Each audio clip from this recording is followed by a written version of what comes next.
So hi hello friends, మన channel కొత్తగా చూసినట్లయితే సబ్స్క్రైబ్ చేసుకొని పక్కన బెల్ ఐకాన్ క్లిక్ చేసి ఆల్ పైన ట్యాప్ చేయండి.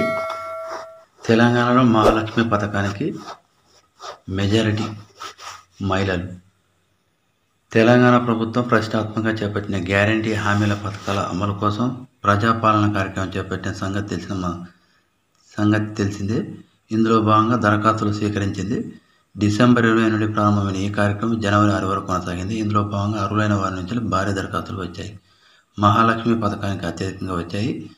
మహిళలకు నెలకు 2,800 ఇచ్చే స్కీమ్కి ఎక్కువ మంది అప్లై చేసుకున్నారు. ఆ తర్వాత 500కి గ్యాస్ సిలిండర్లకు, ఇందిరా మిల్లకి ఎక్కువ అప్లికేషన్స్ వచ్చాయి.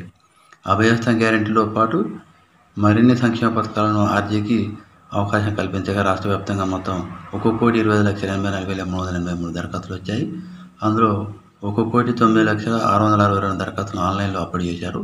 ఆన్లైన్లో నమోదు ప్రక్రియ దాదాపు తుది దశ చేరింది. జిల్లాల వారీగా అప్లోడ్ అయిన అప్లికేషన్ పరిశీలిస్తే గ్రేటర్ హైదరాబాద్ నుంచి అత్యధికంగా 18.97 లక్షలు ఉన్నాయి.